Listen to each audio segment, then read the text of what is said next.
ನಮಸ್ಕಾರ. ಸ್ವಯಂ ಪಾಕ ಅಭಿಮಾನಿಗಳಿಗೆ ಸ್ವಾಗತ. ಈ ದಿನ ನಾನು ಹೆಸರು ಬೇಳೆ ಹಾಗೆ ಅವಲಕ್ಕಿ ಹಾಕಿಬಿಟ್ಟು ಬೋಂಡ ಹೇಗೆ ಮಾಡೋದು ಅಂತ ಹೇಳಿ ತೋರಿಸ್ಕೊಡ್ತಾ ಇದ್ದೀನಿ. ಬೇಕಾಗುವ ಪದಾರ್ಥಗಳು: ಹೆಸರು ಬೇಳೆ ಅರ್ಧ ಕಪ್ಪು. ನಾನು ಹೆಸರು ಬೇಳೆನ ಚೆನ್ನಾಗಿ ತೊಳೆದ್ಬಿಟ್ಟು 1 ಕಪ್ಪು ನೀರ್ ಹಾಕಿ ನೆನೆ ಇಟ್ಟಿದ್ದೀನಿ. 1 ಗಂಟೆ ನೆನೆದ್ರೆ ಸಾಕು, ಹೆಚ್ಚಾದ್ರೂ ತೊಂದರೆ ಇಲ್ಲ. ಅವಲಕ್ಕಿ ಅರ್ಧ ಕಪ್ಪು, ನಾನಿಲ್ಲಿ ಮೀಡಿಯಂ ಅವಲಕ್ಕಿ ಇಟ್ಕೊಂಡಿದ್ದೀನಿ. ಉಪ್ಪು ರುಚಿಗೆ ತಕ್ಕಷ್ಟು, ನಾನಿಲ್ಲಿ 1 ಟೀ ಸ್ಪೂನ್ ಇಟ್ಕೊಂಡಿದ್ದೀನಿ. ತೆಂಗಿನಕಾಯಿ ಹೆಚ್ಚಿದ್ದು 2 ಟೇಬಲ್ ಸ್ಪೂನ್ ಅಷ್ಟು. ಇದು ನೀವು ಹೆಚ್ಚು ಕಡಿಮೆ ಮಾಡ್ಕೋಬಹುದು. ತೆಳ್ಳಗೆ ಸಣ್ಣಕ್ಕೆ ಹೆಚ್ಚಿಕೊಂಡಿದ್ದೀನಿ. ಸಣ್ಣಕ್ಕೆ ಹೆಚ್ಚಿದ ಕೊತ್ತಂಬರಿ ಸೊಪ್ಪು ಸ್ವಲ್ಪ, 20-25 ಮೆಣಸಿನಕಾಳು, ಪೆಪ್ಪರ್, ಜೀರಿಗೆ 1 ಟೀ ಸ್ಪೂನು, ಓಂಕಾಳು 1 ಟೀ ಸ್ಪೂನು, ಸಣ್ಣಕ್ಕೆ ಹೆಚ್ಚಿದ ಶುಂಠಿ ಅರ್ಧ ಟೇಬಲ್ ಸ್ಪೂನು, ಹಸಿಮೆಣಸಿನಕಾಯಿ 4, ನಿಮ್ ಖಾರದ ಅಪೇಕ್ಷೆ ಮೇಲೆ ಹೆಚ್ಚು ಕಡಿಮೆ ಮಾಡ್ಕೋಬಹುದು. ಕರಿಬೇವಿನ ಎಲೆ ಸ್ವಲ್ಪ, ಕಡಲೆ ಹಿಟ್ಟು 2 ಟೇಬಲ್ ಸ್ಪೂನು, ಹಿಟ್ಟಿನ ಹದ ನೋಡಿ ಹಾಕೊಳ್ಳೋಣ. ಅಕ್ಕಿ ಹಿಟ್ಟು 2 ಟೇಬಲ್ ಸ್ಪೂನ್ ನೋಡಿ ಹಾಕೊಳ್ಳೋಣ.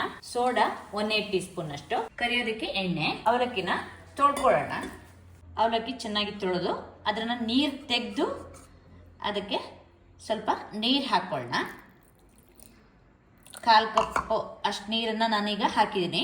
ಚೆನ್ನಾಗಿ ನೆನೆಬೇಕು, ಆಮೇಲೆ ನೋಡ್ಕೊಂಡು ಬೇಕಂದ್ರೆ ನೀರು ಹಾಕೊಳ್ಳೋಣ. ಅವಲಕ್ಕಿ ನಾನು ನೆನೆ ಇಟ್ಟು 15 ನಿಮಿಷ ಆಗಿದೆ. ಇದು ಇನ್ನೊಂದು ಸ್ವಲ್ಪ ಮೆತ್ತಗಾದ್ರೆ ಚೆನ್ನಾಗಿರುತ್ತೆ. ಇನ್ನೊಂದು ಸ್ವಲ್ಪ ನೀರು ಹಾಕ್ತಾ ಇದ್ದೀನಿ. ಹೆಸರು ಬೇಳೆ ನೆನೆ ಇಟ್ಟು 1 ಗಂಟೆ ಮೇಲಾಗಿದೆ. ಈಗ ನೋಡಿ ಚೆನ್ನಾಗಿ ನೆಂದಿದೆ. 2 ಭಾಗ ನೋಡಿ, ಹೀಗೆ ಒತ್ತಿದ್ರೆ ನೀವು ತಕ್ಷಣಕ್ಕೆ 2 ಭಾಗ ಆಗ್ತಾ ಇದೆ. ಚೆನ್ನಾಗಿ ನೆಂದಿದೆ. ಈಗ ಇದನ್ನ ನೀರನ್ನೆಲ್ಲ ತೆಗೆದ್ಬಿಟ್ಟು ಹೆಸರು ಬೇಳೆನ ಮಿಕ್ಸರ್ ಜಾರಿಗೆ ಹಾಕೊಳ್ಳೋಣ. ಕಾಳು ಮೆಣಸು, ಹಸಿಮೆಣಸಿನ್ಕಾಯಿ ಹಾಗೆ ಕರ್ಬೇವಿನ ಸೊಪ್ಪನ್ನು ಹಾಕ್ಬಿಟ್ಟು ಇದನ್ನ ತರಿಯಾಗಿ ರುಬ್ಕೊಳ್ಳೋಣ. ಹೆಸರು ಬೇಳೆನ ನಾನು ತರಿಯಾಗಿ ರುಬ್ಕೊಂಡಿದ್ದೀನಿ. ಈಗ ಅವಲಕ್ಕಿ ಕೂಡ ನೆನೆ ಇಟ್ಟು 1 ಗಂಟೆ ಆಗಿದೆ. ಮೆತ್ತಗೆ ಚೆನ್ನಾಗಿ ನೆಂದಿದೆ. ಇದನ್ನು ಕೂಡ ಮಿಕ್ಸರ್ ಜಾರಿಗೆ ಹಾಕೊಳ್ಳೋಣ. ಅವಲಕ್ಕಿ ನೆನೆ ಹಾಕ್ಲಿಕ್ಕೆ ನಾನು ಅರ್ಧ ಕಪ್ನಷ್ಟು ನೀರಿಟ್ಟುಕೊಂಡಿದ್ದೆ. ಅದರಲ್ಲಿ 1 ಟೇಬಲ್ ಸ್ಪೂನ್ ಅಷ್ಟು ಉಳಿದಿದೆ. ಈಗ ಇದನ್ನ ಇನ್ನೊಮ್ಮೆ ತರಿಯಾಗಿ ರುಬ್ಕೊಳ್ಳೋಣ. ಈಗ ನಾನು ತರಿಯಾಗಿ ರುಬ್ಕೊಂಡಿದ್ದೀನಿ. ಇದನ್ನ ಒಂದು ಬಟ್ಲಿಗೆ ತೆಕ್ಕೊಳ್ಳೋಣ. ಉಪ್ಪು, ಓಂಕಾಳು, ಜೀರಿಗೆ, ಹೆಚ್ಚಿದ ಶುಂಠಿ, ಹೆಚ್ಚಿದ ತೆಂಗಿನಕಾಯಿ, ಕೊತ್ತಂಬರಿ ಸೊಪ್ಪು ಹಾಕಿ ಹಾಗೆ ಚೂರು ಸೋಡಾ ಹಾಕೊಳ್ಳೋಣ. ಕಲಿಸ್ಕೊಳ್ಳೋಣ. ಇದು ನೋಡಿ, ಸ್ವಲ್ಪ ನೀರಾಗಿದೆ. ಇದಕ್ಕೆ ಸ್ವಲ್ಪ ಕಡಲೆ ಹಿಟ್ಟನ್ನು ಹಾಕಿದರೆ ಗರಿಗರಿಯಾಗಿ ಚೆನ್ನಾಗಿ ಬರುತ್ತೆ. ಕಲಿಸ್ಕೊಳ್ಳೋಣ. ಈಗ ಸ್ವಲ್ಪ ಅಕ್ಕಿ ಹಿಟ್ಟು ಹಾಕೋಣ. ಅಕ್ಕಿ ಹಿಟ್ಟು ಹಾಕೋದ್ರಿಂದ ಗರಿ ಆಗುತ್ತೆ. ಚೆನ್ನಾಗಿ ಕಲಿಸ್ಕೊಳ್ಳೋಣ. ಹಿಟ್ಟು ನೋಡಿ ಈ ಹದದಲ್ಲಿದೆ. ನಾನು ಇದಕ್ಕೀಗ 2 ಟೇಬಲ್ ಸ್ಪೂನ್ ಅಷ್ಟು ಕಡಲೆ ಹಿಟ್ಟು ಹಾಗೆ 1 ಟೇಬಲ್ ಸ್ಪೂನು ಅಕ್ಕಿ ಹಿಟ್ಟು ಹಾಕಿದ್ದೀನಿ. ನಿಮಗೆ ನೋಡಿ ಈ ಥರ ಹೀಗೆ ಉಂಡೆ ಕಟ್ಟೋ ಹಾಗಿದ್ರೆ ಸಾಕು. ಎಣ್ಣೆನ ಕಾಯ್ಲಿಕ್ಕೆ ಇಟ್ಟಿದ್ದೀನಿ ನಾನೀಗ. ಎಣ್ಣೆ ಚೆನ್ನಾಗಿ ಕಾದಿದೆ. ಒಂದು ಸ್ವಲ್ಪ ಹಾಕಿ ನೋಡ್ಕೊಳ್ಳೋಣ. ನೋಡಿ ತಕ್ಷಣ ಮೇಲೆ ಬರ್ತಾ ಇದೆ, ಅಂದರೆ ಎಣ್ಣೆ ಚೆನ್ನಾಗಿ ಕಾದಿದೆ. ಉರಿನ ಸ್ವಲ್ಪ ಸಣ್ಣ ಮಾಡ್ಕೊಂಡ್ಮೇಲೆ ಇದನ್ನು 1 ಟೇಬಲ್ ಸ್ಪೂನ್ನಷ್ಟು ಹಿಟ್ಟು ತಗೊಂಡು ಈ ಥರ ಉಂಡೆ ಥರ ಮಾಡಿಬಿಟ್ಟು ಬಿಡಿ. ಕೈಗೆ ಸ್ವಲ್ಪ ನೀರು ಮುಟ್ಕೊಂಡ್ರೆ ನಿಮಗೆ ಹೀಗೆ ಉಂಡೆ ಮಾಡೋದಕ್ಕೆ ಸುಲಭ ಆಗುತ್ತೆ. ಸಣ್ಣದಾಗಿ ಮಾಡಿ, ತೀರಾ ದೊಡ್ಡಕ್ಕೆ ಬೇಡ.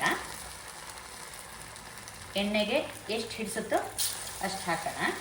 ಎಣ್ಣೆ ತುಂಬ ಕಾದಿತ್ತಾದ್ರಿಂದ ನಾನು ಹಿಟ್ಟನ್ನು ಹಾಕೋಷ್ಟೊತ್ತು ಸಣ್ಣ ಉರಿ ಮಾಡಿದ್ದೆ. ಈಗ ಮೀಡಿಯಂ ಉರಿ ಮಾಡ್ಕೋತಾ ಇದ್ದೀನಿ. ಈಗ ನಿಧಾನವಾಗಿ ಇದನ್ನು ತಿರ್ಸ್ಕೊಳ್ಳೋಣ. ಎಲ್ಲ ಕಡೆನೂ ಚೆನ್ನಾಗಿ ಕೆಂಪು ಬಣ್ಣ ಬರುವಂತೆ ಕಾಯಿಸ್ಕೊಳ್ಳೋಣ. ಇದನ್ನು ತಿರ್ಸ್ಕೊಳ್ತಾ ನೀವು ಎಲ್ಲ ಕಡೆನೂ ಕೆಂಪಾಗುವಂತೆ ಕಾಯಿಸ್ಕೋಬೇಕು.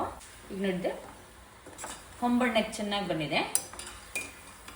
ಇದನ್ನೀಗ ತೂತಿನ ಚಟ್ನಿಗೆ ತೆಕ್ಕೊಳ್ಳೋಣ.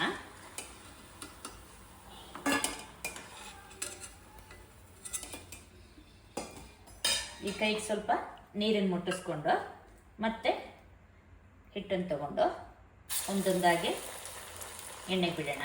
2ನೇ ಒಬ್ಬೆ ಕೂಡ ಆಗಿದೆ. ಇದನ್ನು ಕೂಡ ತೂತಿನ ಚಟ್ನಿಗೆ ತೆಕ್ಕೊಳ್ಳೋಣ. ಇದೇ ಥರ ನೀವು ಉಳಿದ ಹಿಟ್ಟಲ್ಲೂ ಕೂಡ ಬೋಂಡ ಮಾಡಿ ತೆಕ್ಕೊಳ್ಳಿ. ಈಗ ಒಂದು ಬೋಂಡನ ಹೀಗೆ ಒಡೆದ್ಬಿಟ್ಟು ನೋಡೋಣ. ನೋಡಿ ಒಳಗಡೆ ಕೂಡ ಚೆನ್ನಾಗಿ ಬೆಂದ್ಬಿಟ್ಟು ಮೃದುವಾಗಿ ಬಂದಿದೆ ಇದೀಗ. ಈಗ ನೋಡಿ ನಾನು ಕೊನೆ ಒಬ್ಬೆ ಕೂಡ ಆಗಿದೆ. ಇದನ್ನು ತೆಗಿತಾ ಇದ್ದೀನಿ. ಎಣ್ಣೆ ಕೂಡ ನೋಡಿ ಅಷ್ಟು ಕುಡ್ದಿಲ್ಲ. ಇದು ಒಟ್ಟು ನಾನು ಮಾಡಿದ ಗಾತ್ರದಲ್ಲಿ ಈ ಬೋಂಡಗಳು 30 ಆಗಿವೆ. ನೋಡಿದ್ರಲ್ವಾ, ಹೆಸರು ಬೇಳೆ ಹಾಗೆ ಅವಲಕ್ಕಿ ಹಾಕಿಬಿಟ್ಟು ಬೋಂಡ ಹೇಗೆ ಮಾಡೋದು ಅಂತೇಳಿ. ನೀವು ಕೂಡ ನಿಮ್ಮ ಮನೆಯಲ್ಲಿ ಈ ಬೋಂಡವನ್ನು ಮಾಡಿಬಿಟ್ಟು ನಿಮ್ಮ ಅಭಿಪ್ರಾಯ ನಮ್ಗೆ ತಿಳಿಸಿ. ನಮಸ್ಕಾರ.